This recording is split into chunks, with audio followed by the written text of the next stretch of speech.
Oregon. I am here.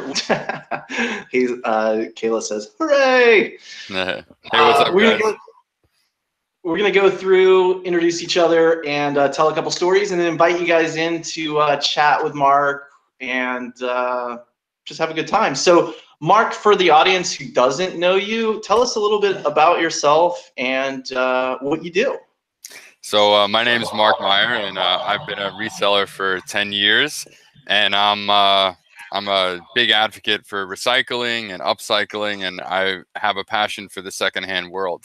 I think it's an amazing experience to take something that's unloved or not cherished and put it in the arms and location of a place where it can be loved.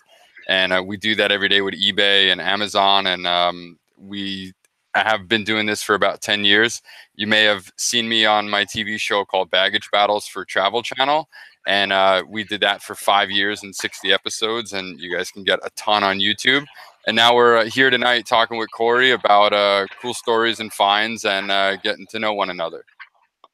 Absolutely. So I brushed up. I love Baggage Battles. I really like the show. I like the dynamic of the show, the personalities involved. The first two episodes I watched yesterday or the day before, just because it's been a few years, and I didn't realize they had later seasons. So I kind of like got the first three seasons, but I didn't realize there were two more. So I haven't watched those yet. So that's going to be cool.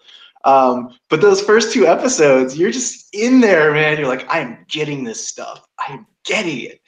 Yeah, so really early in like my first two episodes, I'll be honest and admit, like I was a broke college student, and $500 to me at an auction was a lot of money, and 1,000 was even more.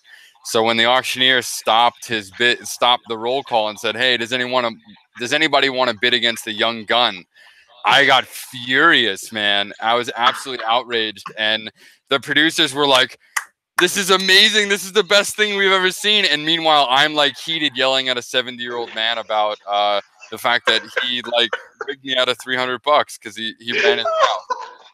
So yeah, cameras definitely make you targets at auctions. Without a doubt, I have to overpay a lot to get what I want because everybody wants to be on TV and they want to bid.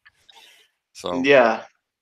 I mean, I'm sure you've talked about the show a lot. I kind of welcome people to watch the show, and then maybe we could do like later on some more talk about the show. I love that format. Pawn Stars is like, and I love the Pawn Stars format, and I think that this one is actually a little bit more interesting and more dynamic because it kind of goes through the discovery process too.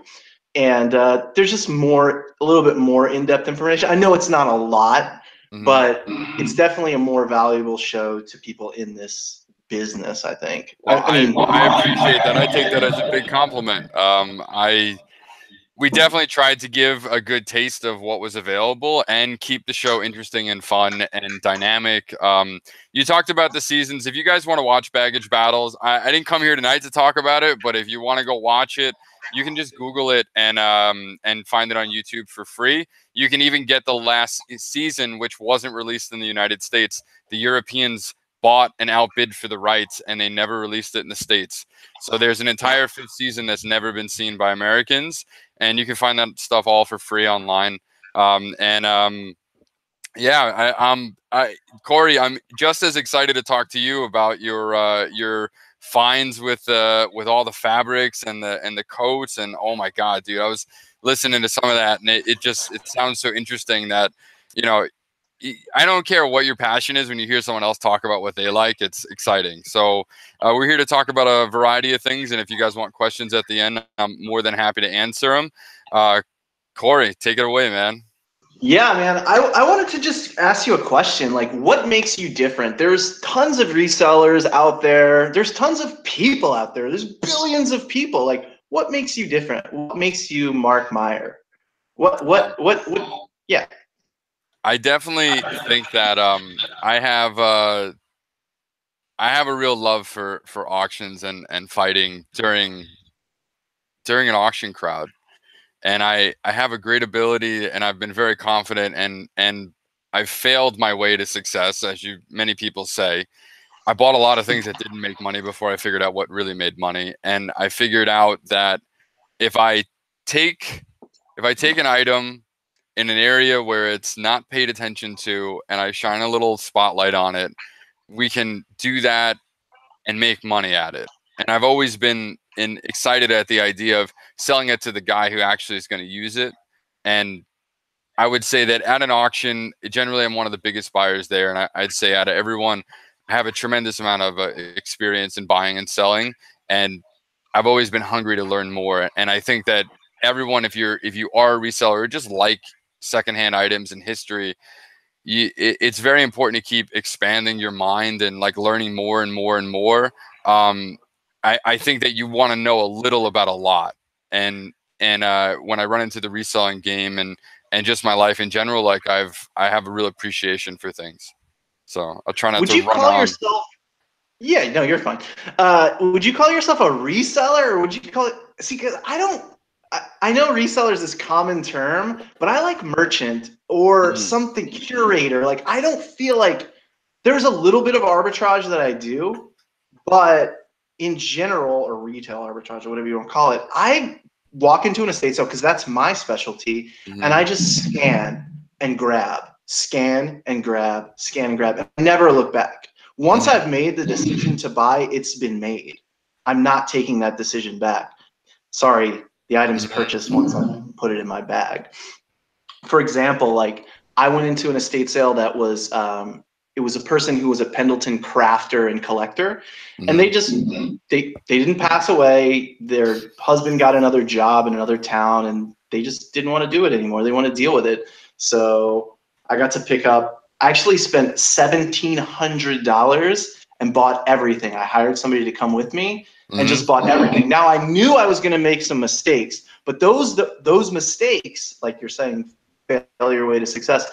Those mistakes, they're break-even mistakes, some of them, but I learned I'm learning so much through the sale, curation, and processing of those things that the education is worth way more than I might have lost on 10% of the pieces or something like that. Absolutely.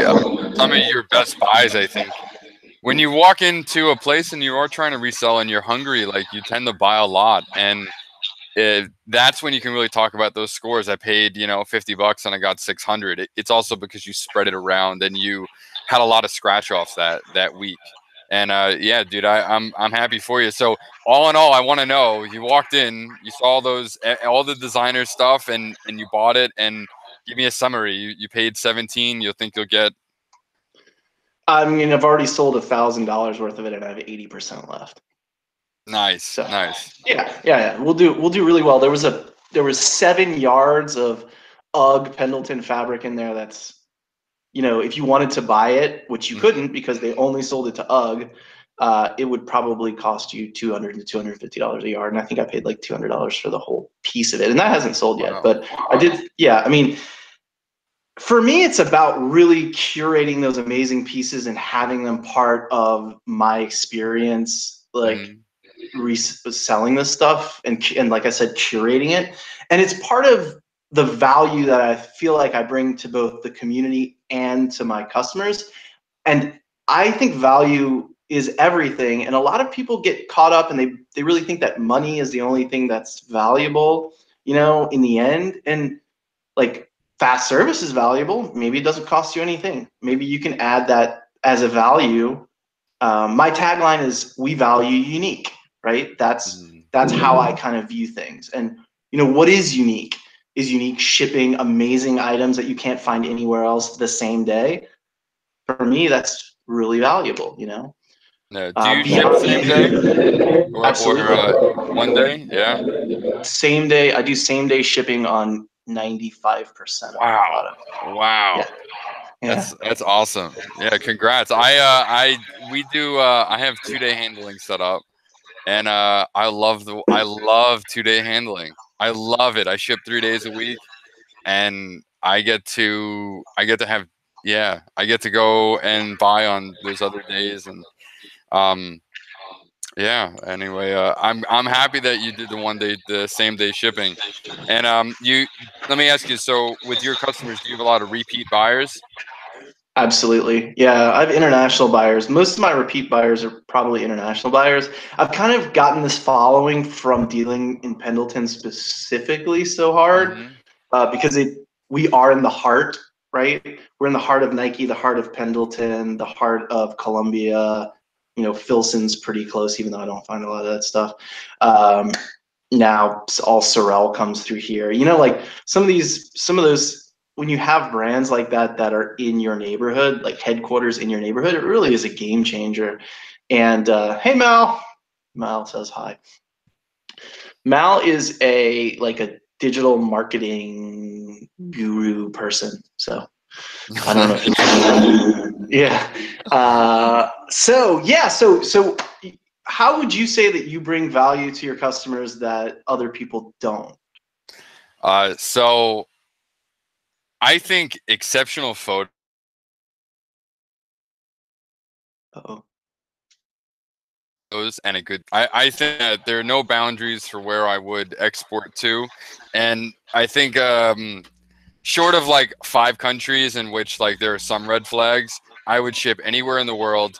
I think that brings value to the customers. We always do international calculated shipping, and I get a lot of export. I think I either do between like 18 and 20% export, and I think that's pretty good. I love giving that ability, and I have this love for the idea that I help my country in a way that we export goods and we import money, and I've always loved finance and economics, and I love what Yeah. that does for our country. Um, that I definitely think brings value. We also pack really well. I I find that most sellers don't pack well, and it bothers me. And I really enjoy giving a good pack. And I think if you order something from me, like 99% of the time, it's going to arrive in good condition. Oh yeah. Yeah. So yeah, that's the trade-off for me sometimes is like fast shipping versus awesome shipping. I because my sales volume is probably somewhere around, it's never more than 20. Right now during the summer, it's not more than 20 orders per day. And a Hmm. lot of my stuff is smaller. Like I focus on a lot of smaller things that fit into flat rate stuff or poly bags. And you know, we make it look really. We want to make it look nice. When you order something online, you want it quickly. If you get it faster, if somebody promises it in 5 days and you get it in two, that's awesome. You're like, wow, this is amazing. So that initially just makes it better. Any way that you Hmm. can make it better is good, right? So yeah, I would say that our orders are packed extremely, extremely well. I should order something from you to see. It'll probably come in about 3 or 4 days. And That's great. yeah, and it'll be really well packed depending on what it is. But we love mailers. Mailers are amazing. They get the job done so quick. And then everything else I have right now is like huge shipments, like boxes. So we've been going to FedEx and UPS a lot. I never know what I'm gonna buy or run into, so I'm always open to the idea of shipping and arrangements. I think a lot of buyers and sellers right now fear shipping, and I kind of have a very open mindset to it. Online, you can close the deal as long as you have a reasonable price. So, Yeah. and I think great photos in a photo booth is a really good way to give value.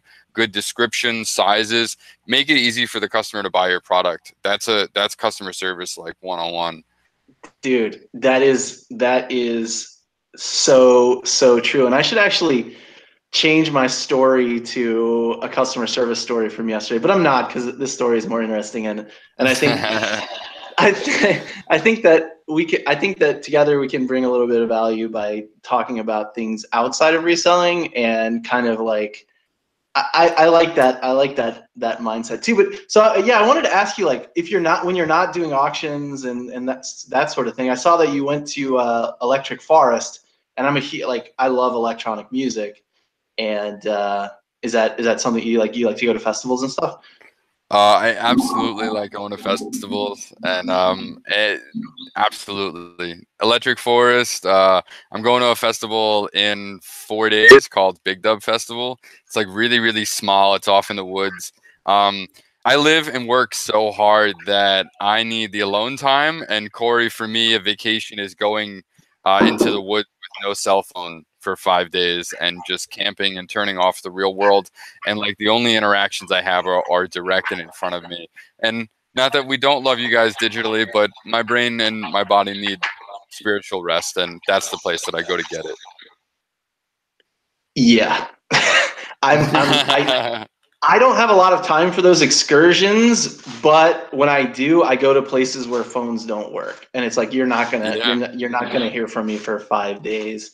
And I mean, I'm not saying anybody wants to hear from me anyway, but you're certainly like I just changed. The great thing about working on eBay primarily is that I just change my policies quickly, let people know, and make sure everything's handled as much as I possibly can. And then GTFO. Here in Oregon, we are entrenched in forest. So it doesn't, in 20 minutes, I can be out of cell phone range. Damn, that's fast. Yeah, it's pretty amazing. Okay, so part of this, the purpose of this show is to provide a format to tell stories and just share. So I'm gonna tell a really interesting story. If you don't know, before I was a reseller, I was a botanist, a field botanist, and I worked in South America quite a bit. I was working in a project in Ecuador, in a place called Lago Agrio, and it's one of the most ecologically degraded places probably in the country. It's on the border of Colombia, and it's right near a reserve called the Cuyabeno Reserve, and there are like still native populations, albeit small, who live there. So in order to fund this ecological project that we were working on, we set up a tour to take people to kind of like out into the forest to do some mycology studies and some plant studies. And as our guide was one of the leaders of this the Siona Sequoia people, and we kind of at that time my Spanish was really broken. My wife is from Argentina and my kid was born there, so my Spanish is much better now. So he invites me to his house, right? But he lives in the jungle, like a day down this river. Like it takes a day in a canoe in a powered powered canoe get up the river. So we set up the time, and I set everything up to go, and take the bus, and then we end up at the entrance to this national park, right? And there's this dude hanging out. He's got like a gold watch on. He totally looks like a gangster, right? And he's the dude who mans the canoe. So I go, you got to pay an entry fee to get into the park. It's like part of the maintenance process. So I go pay the fee to get into the park, and the guy's like, "Hey, you're Corey, right?" And I'm like, "What the fuck, dude?" Like, what's up? The mafia like, guy. Yeah. He's like, get in the boat. Get in the boat. And I said to him, "How long does it take to get there?" And he's like, "Well, it just depends. If the river's low, we'll have to walk. If the river's high, if there's a sand," like he explains that it might take a while, right? Mm-hmm. So we get in the boat, we go up. 3 hours in, the river has like created this crazy sandbar that he wasn't there even the previous day. So we have to get out and pull the boat, right? Pull the boat probably an hour upriver. And that's how much silt is in this place. So then we get in and it gets steep again, and we roll up and we come to a huge place where there's a cliff, like a mud cliff. And that's where the people live, like up on this mud cliff above the river, right? So I'm like, I haven't talked to this guy in like a month, right? I'm like, all right, obviously he knows I'm coming. He set this guy up here, whatever. But like they live in the jungle, right? So I'm like walking through. He's not there.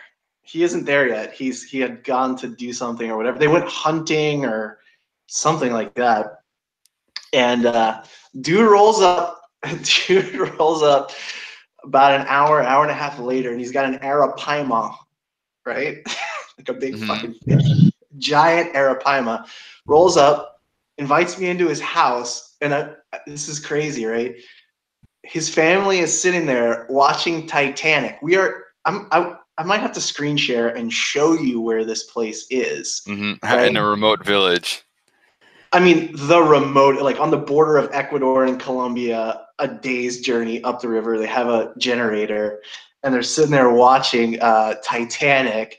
Carves up the fish, grills it up, and yeah, man, I stayed there for a few days, like hanging out, mostly hanging out with the kids, because if you're not part of their deal, if you haven't gone through their whole, you're not a man to them.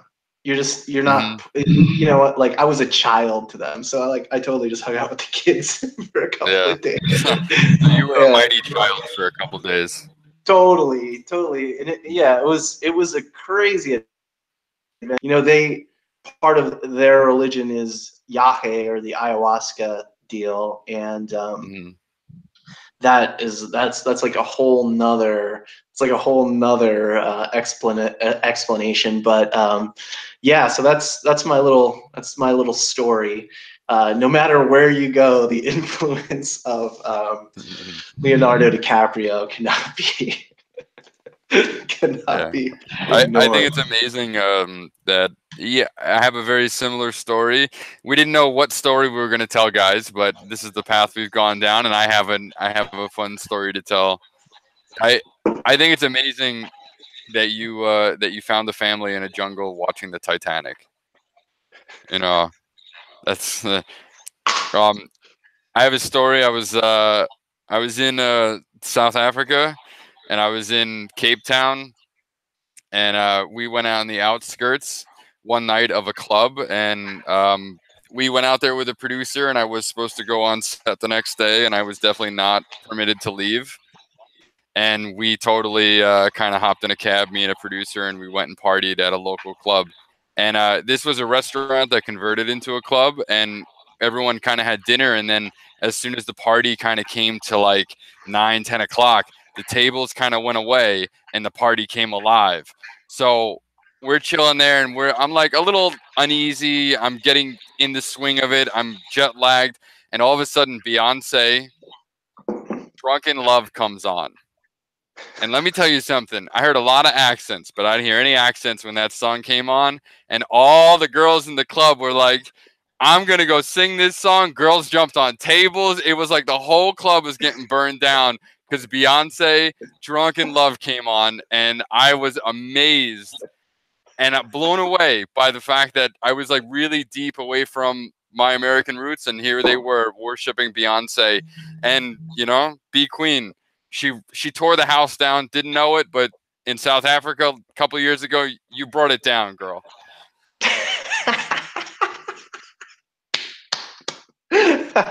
Awesome, man. Thanks for sharing Yeah. this story. All right, so generally at like 30 minutes into the show, I drop the link, and here it is. People are going to kind of like funnel in and ask some questions and communicate. I'm going to tell just a second little story here, and it's about value and customer service as people kind of come in. The other day, I misshipped. Somebody ordered a Burberry coat for me at auction. I had two coats. They were in the same bin. One of them looked like the Burberry. I was in a rush. I actually misshipped an item, which is really, really rare for me. They got the item. They couldn't communicate. They were like, it's the wrong size, something, something, something, real broken English. And then I asked them a couple of questions. They didn't understand. They started to get, it seemed like they were getting angry. So I said, hey, it sounds like this isn't your like native language. What is, and can you reply to me in that language? And then I got this Japanese response back, and then totally worked it out with them, and like just let them keep the other coat, and then sent them out their coat today. Mm-hmm. But, you know, just like, don't take it personally. Don't take it personally, and like, give people the benefit of the doubt, because I mean, it sounded scammy to me at first, and that's what kind of almost made me say something I might not have, or acted in a way that wasn't business-like, you know? So there's so many opportunities to not act in that fashion. A single transaction isn't going to like harm your business, right? It's just not. You shouldn't let. To celebrate that idea, I definitely think that you need I definitely jump to conclusions with buyers, and since I've calmed down a lot, I have done way better customer service. I also have someone write my customer service that does not have the same bank account. So for me, it's hard to tell people, yeah, you're going to get all this stuff for free because it's my money. But sometimes my customer service guy who helps me out, he can step forward and take care of it without me getting upset about it because I don't see it directly out of my pocket. And it's just something that has to be done. And let's be honest, for every 100 transactions, we only have 2 or 3% of issues. And of those 3%, 1 is really a problem. So, you know, for every scammy incident we talk about, I got 99 stories that are fantastic. You know, absolutely, absolutely. It's so great when a customer gets something that you know is amazing, that they know is amazing. They got it at an awesome value, and they thank you for that. Like, I mean, that's Yeah. kind of like that's the best you can do, right? I mean, I do like you were talking about recycling. Our ethic is absolutely the same in that way, and I'm really trying to provide a service that is excellent in every way I possibly can. You know, if somebody wants a 100-year-old Pendleton blanket, like, hey, I want to have that.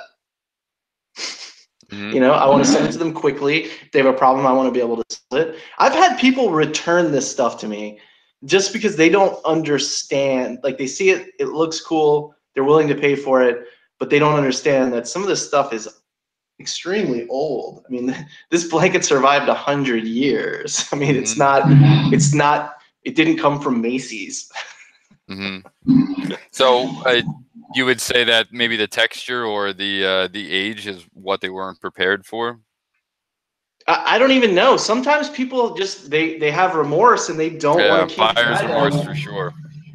They don't want to keep the item, and you know, maybe they wanted to see it and they're willing to Nicole says she wants to survive 100 years. Somebody jump in here and join us. That is the purpose of Corey, this. So explain how it happens, because this is all new to me. So explain what they have to do to join. to join this chat. So Yeah. do you have the live chat open? Yeah, yeah. Did you see how 87 posted in the live now. Let's see. So the live YouTube chat, you kind of pop it out. So people are talking right now. You're not watching them talk about you. Okay. Oh, yo, Beyonce was there. Yeah, I'm right there. Yeah, so you click the link, it will drop you into the Hangout, and generally, this is weird. This is like you must make people nervous, Mark. It's all your fault. Like nobody's joining because your It must presence be the deep is voice. your presence is so grand. Yeah, Okay, no so worries. he's talking. If not, guys, you could ask some questions. I'll answer. Absolutely, absolutely. I I mean, want to know I more. actually. I want to know more about these patterns. All right, with the Pendletons, because some of these patterns are amazing. Do you have any that aren't $600 for a blanket? You got like $60, $100 blankets that look cool? Absolutely. Yeah, I have the whole. You can buy something for me for $12.99 or $1,200. I actually sold a blanket for $1,200 like 2 weeks ago. Yeah, No wow. Yeah. One other thing I want to add, because it's on my mind, guys. If you have of kind and rare, ask a lot of money for it. Okay, like I last week for $169, and every comp was at 60 to 80 bucks. And I asked 100 more than everybody else, and I got it because I had one cool switch. So, Corey gets $1,200 for a blanket. It's because you're asking that much, you know? If you guys don't mark it up yourself, you have to increase sometimes when you got a rare item. If you search it and you're the only one, sometimes you can get a really nice premium. Absolutely. Hey, Nicole. Hey. Hey, Nicole. Hi, guys. You've met Mark before, right? I don't think I have. Hi, Mark. Hi, Nicole. We've never met in person, but I'm eager to come to a meetup soon. I have met him on like Instagram. It was that What do you we should have a drink sometime. We should. Where are you based out of? So I'm in the suburbs of New York City, and I'm 40 minutes out on a place. I live in Long Island. And Oh, how about you, Nicole? I'm in Portland, Oregon. My husband is going to somewhere on the East Coast near you in a couple days, actually, for some hardcore music festival thing. Oh, that sounds fun. I know I should have gone with them and just met up with resellers instead. Yeah, we might have a Brooklyn meetup soon for some Amazon sellers. There's some talk in a chat. I'm gonna join up maybe in August, and I'm always down to meet up. I went to the Reseller Fam this year live event, and that was a lot of fun. And you guys gain a lot of value by hanging out with everyone. No, for sure. Are you going to eBay Open? I have previous plans to eBay Open, and I'm really looking at next year. It happens. I'm not going either, so we can be in the not going club together. All right, we'll be in the not going crowd. So, are you guys gonna have a meetup maybe on the West Coast? I hope so. Me personally, no. I have a lot going on, so probably the next 6 months or so, I'm just kind of like low key, kind of figuring some stuff out for myself. But hopefully next year, maybe Kayla and me will host another Christmas party. That was actually really fun. Yes, we're definitely doing that. Hi, Kayla. Hi. Hi, Kayla. Hi. Do you know Kayla at Hazel Hearts Vintage? I do not, but we'll get to know each other in the Google Hangouts. Yeah, I don't think we've chatted personally, but Kayla is mostly a vintage clothing seller and expert, so she finds like crazy cool stuff, and I don't know. I don't know how I don't know. It's just I don't know how to sell that stuff to people. It seems really hard. Yeah, Kayla. So we had a lot of conversation about good customer service and what we could do. Do you want to add anything on like what you feel brings the best value to a customer? So growing up, my dad always worked in customer service, and something he told me that really stuck with me was whenever you have the chance, you should play the hero to your customer. And like that phrase just stuck with me so hard, and it's something that I always think about when a customer comes to me with a problem, like, can I get this overnighted to me? Can I have it by this time? Can you do this? Can you wrap it in paper because it's going as a gift to such and such? Like anytime you get a chance to say yes and play the hero to a customer, I think is a huge win on your part as a seller and as someone who provides a service to buyers. So anytime I can and it's possible, I try to play the hero and do whatever I can to give like a little bit extra and a little bit of something special to a customer that asks for it and needs it. Wow, I think that's a great recommendation.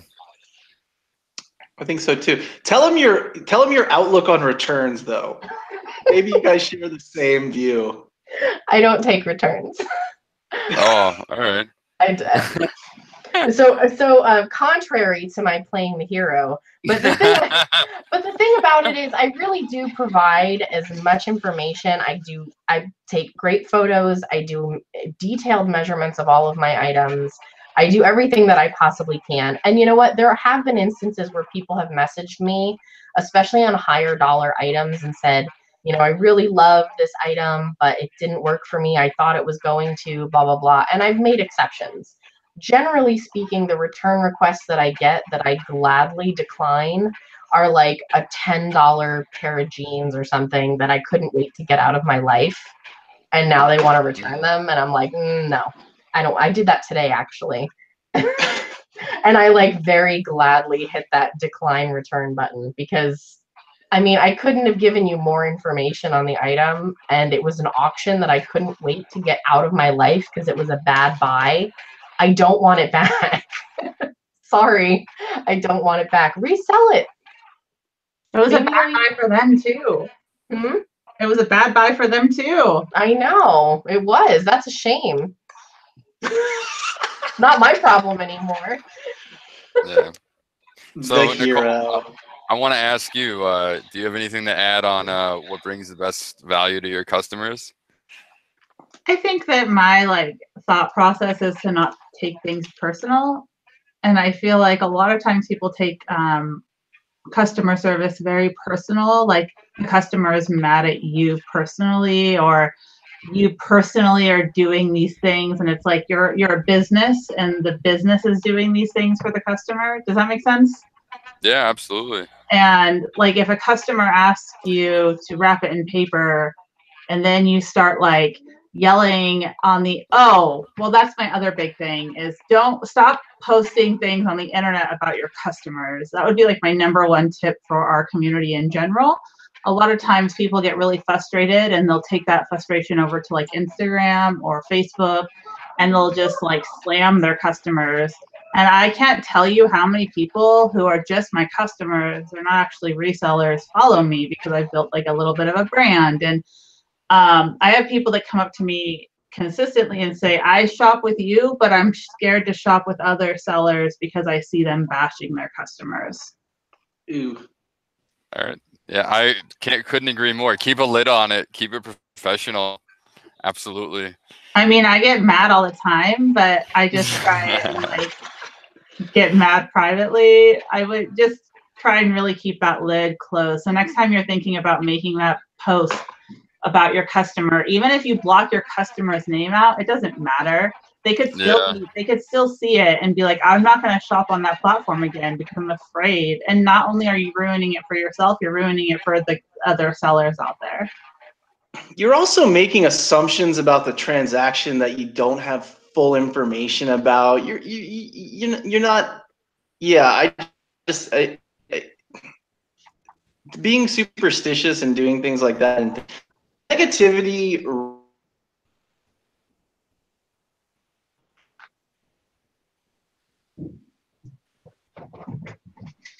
Corey froze hardcore.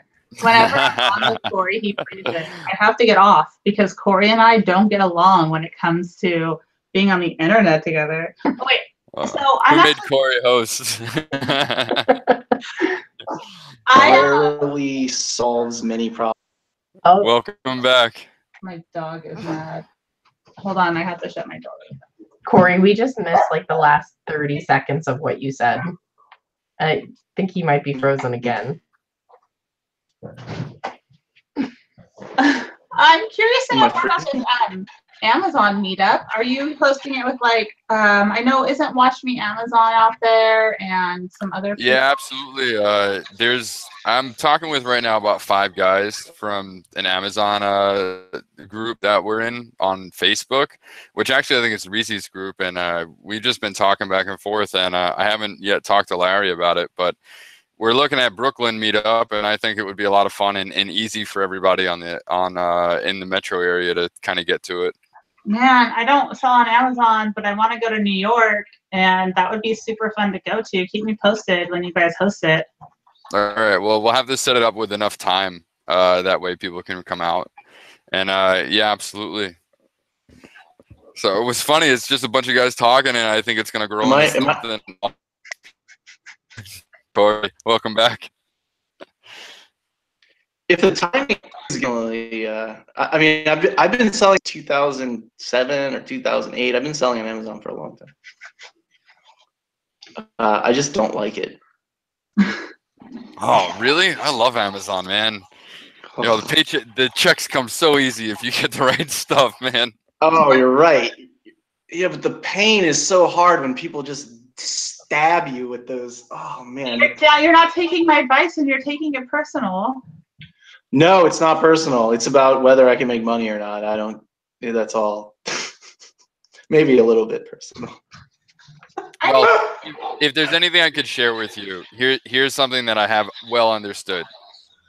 I have certain products that I sell on Amazon, and I get more money on Amazon over eBay, like 20%. So sometimes, like when I look at apples to apples, when I try both platforms, I get more money on Amazon. And I can't ignore that I could get another 10% profit because I chose a different platform. I won't say better. Can I ask you guys both a question? So Sure. I think Corey struggles with Amazon because of the return rates. Is that correct, Corey?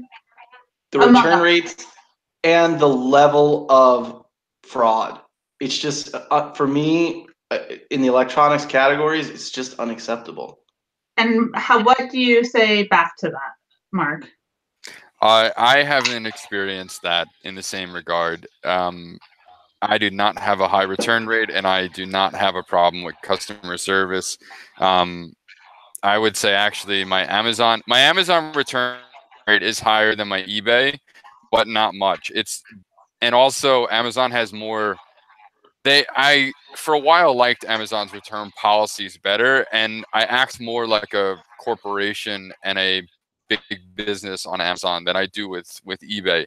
With eBay, I feel like it's more personal, and with Amazon, I take it way less personal, and I just do what I think is good by the customer. But I haven't experienced what Corey has, and I sell a lot of tools, and they don't really break or have. I don't really have the issues that maybe Corey's experienced.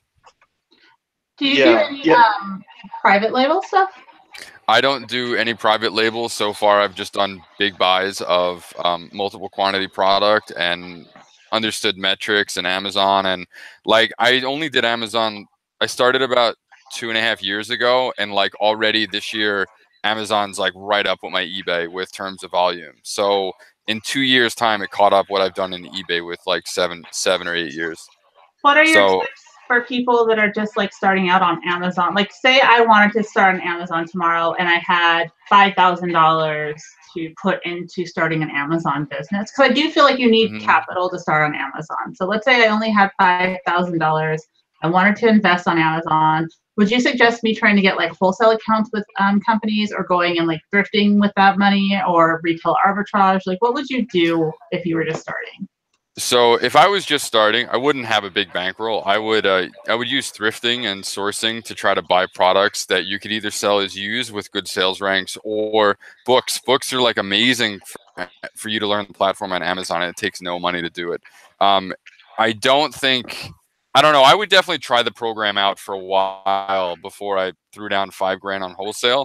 And just knowing from what I know about wholesale, it's the market changes rather quickly, and it's about the repetition just as much as finding a good deal. So for me, eBay, I want to say that Amazon, if you had $5,000, I would probably take my time with it. I don't know that I would jump right up to a wholesale level. My issue with Amazon wholesale is that everybody else, I feel like, can get wholesale too. So you get in these like little price wars constantly back and forth that I don't really want to be a part of. I want to buy really good product and a lot of it, and kind of be like 3 or 4 guys in town, or maybe the only guy in town having it. And then I've enjoyed that performance and profit better. The competition drives down price, and on wholesale, you have to be competitive. So I would probably start with thrifting, books, or used items on Amazon, and learn the platform, and then work your way up. I'm going to ask you. Oh, sorry. Go ahead, Corey. Do you sell books on Amazon? I do sell books. Not a lot of books, but we have totally sold books, and they sell, like, without a doubt. It took me so long to get on Amazon and sell books, and I wish I did it a decade ago, because I knew about the program 6-7 years ago and I didn't want to use it. And I regret that, because books and Amazon are like peanut butter and jelly. This is the type of stuff I do well with on Amazon. Media. What is it? This is like a 4 gigabyte SanDisk compact. It's for like MIDI players and that kind of thing, like small media, like consumables, that kind of thing.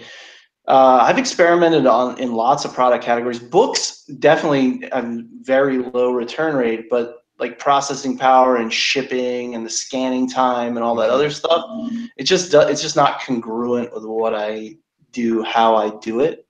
You know, and then I've tried the type of electronics that I sell on eBay on Amazon, and the return rates are really, really high. I know no one asked me, but I'm going to tell you why I don't sell on Amazon. Ooh. Okay. I don't sell on Amazon, and it's a very simple reason, because it doesn't make me happy. So, no, and it's very true. Like, I left my job to be happy with what I'm doing, and what makes me happy is selling like secondhand clothing. I love the market. I love the customers. Like, I really love everything about it, and I can't do that on Amazon. So I just know it's not the platform for me. I tried to get into other things. I actually did a little bit of FBA for a very short period of time. I didn't like it. It wasn't fun to me. The money is definitely there, and I love people who think that it's exciting and fun, and I think they should do it. But I think if you don't love what you do, it's hard to make money at it. Wow, that a great answer. Absolute great answer. I find Amazon is congruent with my business, and I like to fulfill through it. But if Nicole, I applaud you for being able to do the clothing lines, because that's something I struggle with, and that's something I haven't wanted to pursue. I've not done well with it, and I'm glad you guys make it. Yeah, you have to love it, right? Like if you had like a passion for it, you'd probably be really good at it, but it's just not something you're probably passionate about, right? And so it's hard to get into a niche that you don't actually care about. Yeah, absolutely. Amazon was really awesome to help me catapult my eBay business forward. That is one thing so because of the longevity of my account, I have daily payouts. So if I really need to generate capital quickly, I can send a whole lot of shit into Amazon. You have daily payouts on Amazon? Mm-hmm. Shit, man, I got the bi-weekly set up. That's good. No, you have to wait 2 weeks for your money? On Amazon, I wait 2 weeks for big paychecks. Ugh. Maybe that's why it seems so bad to me, because like I'm like doing these daily payouts and I'm like, oh, I'm negative for a couple days. Oh, I catapult back into the pot. So like, okay, I'm gonna give an example of. No, I'm not gonna do that. I think Amazon has great power to generate revenue quickly. It really, really does. It is much larger than eBay. And as Nicole was saying before, it doesn't make me happy. I still use the platform. I still have stuff for sale. What I'm trying to do now is, because you can't really handle your own customer service on Amazon now, like people can opt out of third party. They say that you are this really bothers me. They say you're the seller, you made the sale, and you're responsible for it. But they block third party communication with buyers so that you can't fix the problem. So that's really, really big for me, because I'm really into customer satisfaction and understanding who my customer really is. Yeah, so there is a workaround. There's a workaround for that, and Amazon actually encouraged us to do this. So the thing is, if you send them too much crap, you can't do third-party communication. But if you select additional information needed, which is one of the reasons you can email them, you can bypass all the third-party stuff. So if we have to talk to the customer, we break the wall down and we go talk to them. I even will phone my customers, which they say don't do, and sorry, Amazon, but like I need to talk to my customers sometimes. And when I deal with big shipments, expensive shipments in warehouses, I want to talk to my customers. I definitely agree. I definitely agree there. Yeah, it's the third. I thought that anybody could opt out of third-party communication. It didn't matter who you were. I think you can. It's just we can bypass it. Yeah, that's the update. I call customers all the time. Where have you guys found really good honey holes? And was there any clues? Honey holes. Any what? You've had to have heard this before. A honey hole? Yeah. What about the honey hole? I wanted to know. I have some great resellers that I'm talking to right now. Where are the clues that you guys have found your honey holes? What got you there? Was there certain things that indicators, or you put on Sherlock Holmes, or was it just luck that you wandered into them? Brute force for me. Like I'll go into a place and be like, there is nothing here, but there had to be something here at some point, and there should be something here again. So I'm just gonna I'm going to go and kind of own the place, figure out how it works, and see if there's good product flow. That's kind of how I do things. Because it's all about understanding how the product flows through these businesses in order to acquire those market gaps. That's what I think. I think the best way to source is to network really well. So Like I go to Goodwill, I go to the outlet, like I do a lot of things publicly, but there's a lot of things that I like to do behind the scenes, like just talking to people and getting those direct sells. And I think the best thing you can do is just let people know what you're doing and don't be afraid, and network with people who you probably want to buy their stuff. That's great. Yeah, I think going to places that are not Goodwills or St. Vincent's or Salvation Army, whatever, you know, pick a huge brand name thrift store. Going places that are not those places are good finds usually. I mean, like little church run, grandma type thrift stores, mom and pop thrift stores. I have really good luck, especially with vintage, but other stuff too, not just vintage. But I've found that they're more willing to make deals. They're friendly. They want to, you know, they provide really good service because they're, you know, trying to make money for their little church or their charity or whatever it is. I found they're not always as friendly when it comes to you being a reseller. So you kind of have to feel the place out sometimes and find out if they're going to give you hell because you're, you know, purchasing 60 pieces and you want to resell them. But it's just a matter of feeling the place out and, you know, being able to maybe fib if you need to. Yeah, if you're in the chat right now, the live chat, A, come and hang out with us. B, ask a question. So ask a question and we will all answer it to the best of our ability. And it's great because all of us have different business models, I believe. So you're going to get a lot of different answers. That is the one thing I can say about this business is that no one has the same business model, really. And there are limitless here in Portland. I can't extend that anywhere else. There are limitless possibilities here. And I can, as long as I have capital, time, and infrastructure, I can grow this business quite large. Like I am only at a very small percentage of what I am actually capable of doing. And right now, honestly, like I am slightly capital restricted for the first time in a long time. It's just because I have been really, really jumping on those big deals that are out there like I never have been before. So you're always going to have these hurdles, but if you take those hurdles and you say that they are the end all of your business, you're not going to get very far. Mark, what are some of your biggest hurdles that you've had to overcome in this business? I think the biggest hurdles that I've had to overcome in this business has been growing pains. So my dad would always remind me that in order for me to get bigger, I would have to grow out of my shell, and that would be painful and uncomfortable along the way. And I would say that learning to deal with the growth pains of working your way up and getting, like, I came from being a very broke college student. So I had negative 50,000 to go before I was broke. And then I had to get even further. So I would say that that would be the biggest hurdle was to get started and to start finding. I used to do storage auctions a lot, and it took me a year before anybody would really let me buy a room for a reasonable price because they wanted to bully me. And that was just paying your dues. And I think that perseverance wins, and knowing your goals are very important. And yeah, those are my hurdles growing up, getting bigger. Interesting. Are you in your shop now? This is I'm at my desk right now, and there's a studio booth over there, and then we have a wall of inventory over here, and another 2 desks for my guests. Interesting. How many like items do you have active on eBay at any time?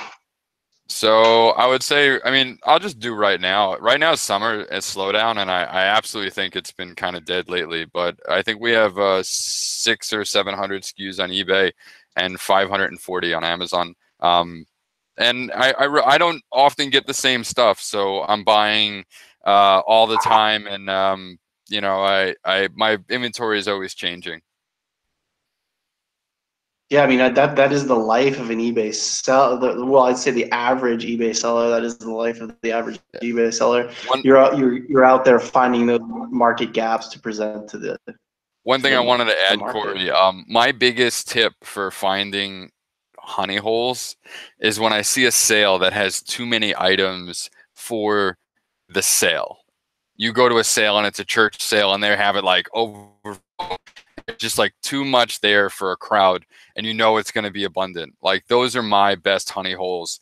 Or I go to a house and or I go to an auction and there's just simply too much, and everyone runs out of money about halfway. They run out of truck, and then you can be at the end just cleaning up like dollar at a time. So that's been my favorite honey hole experience, is to go at the end and to buy everything for nothing and wait till like my competition is exhausted.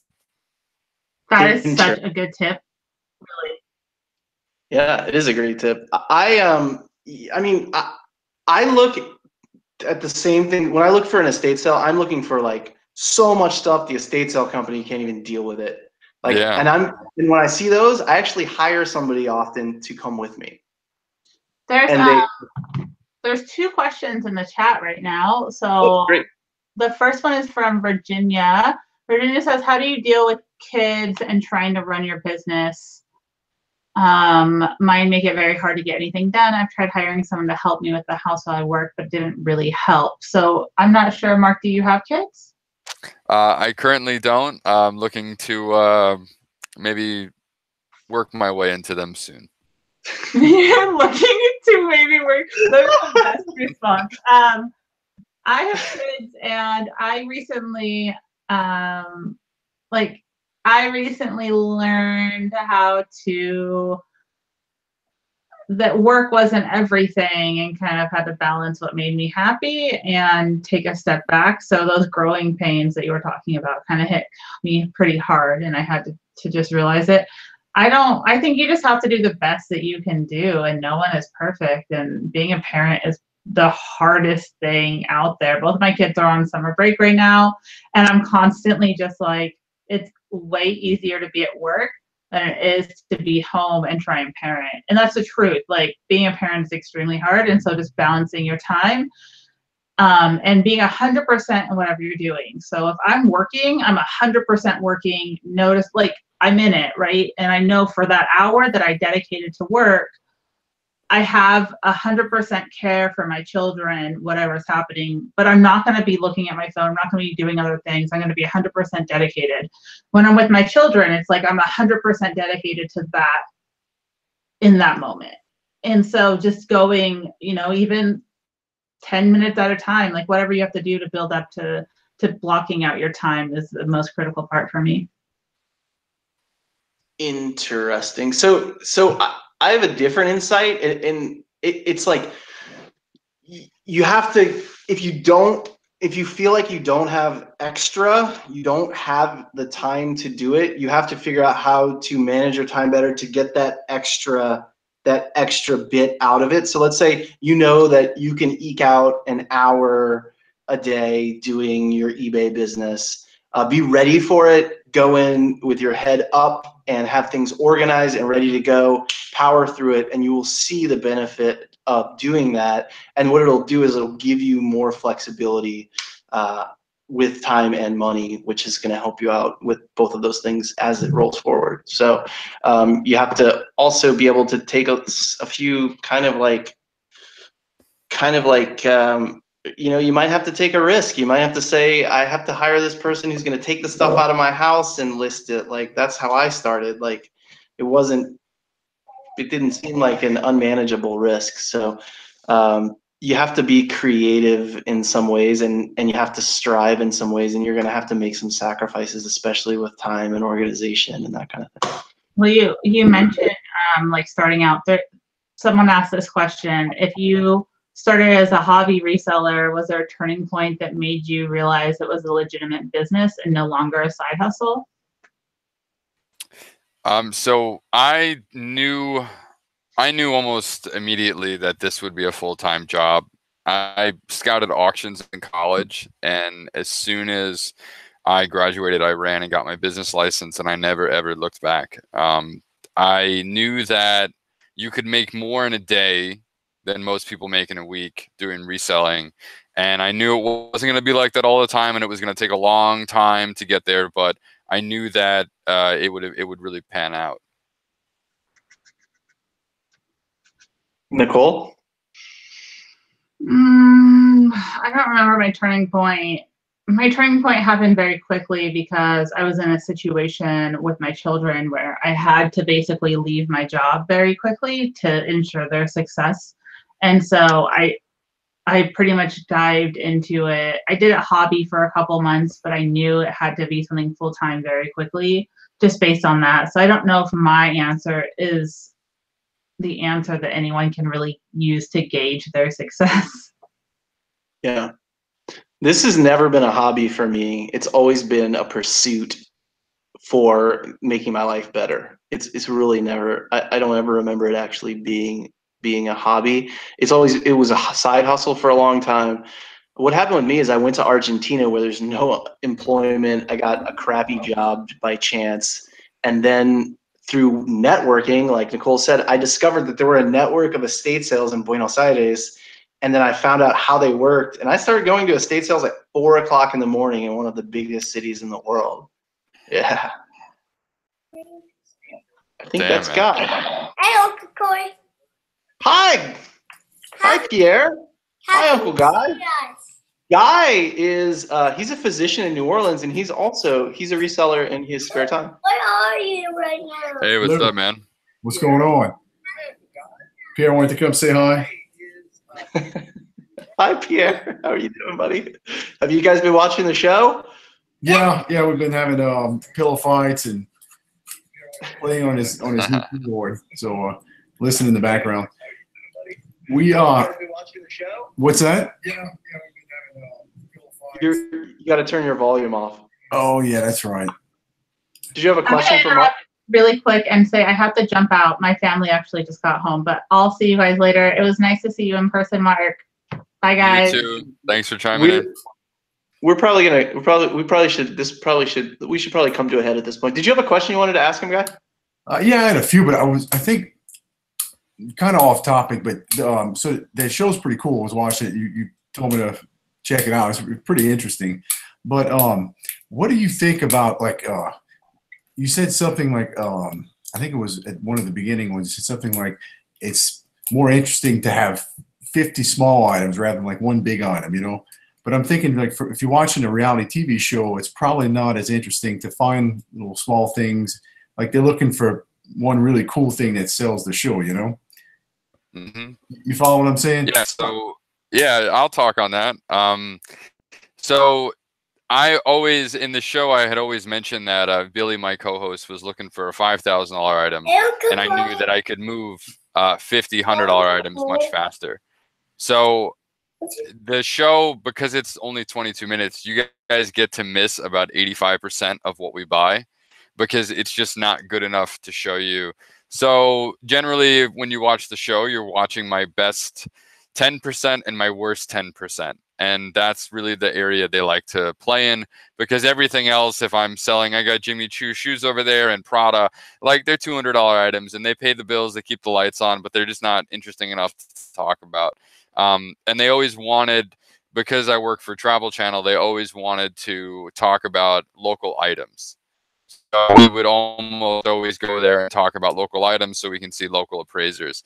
Meanwhile, I'm like, hey, there's like $2,000 worth of gold over there. I'm going to go buy it for $1,500. And they were like, I'm kind of bored. It's all right. You know, like, let's talk about like the snowshoes because we're in Edmonton, you know, or this place or that place. Like, that's what Travel Channel wanted. So in terms of resale, you can watch my Instagram or YouTube. Like, you guys see, I have trucks and I move a lot of product, but the average find is just not good enough for TV worthy.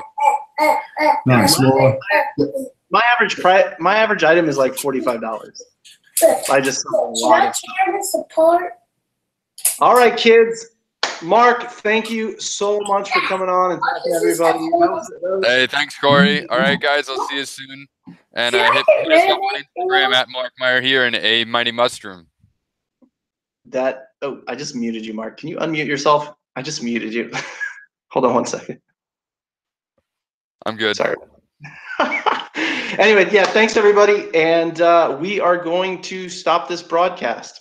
All right. Cheers, guys.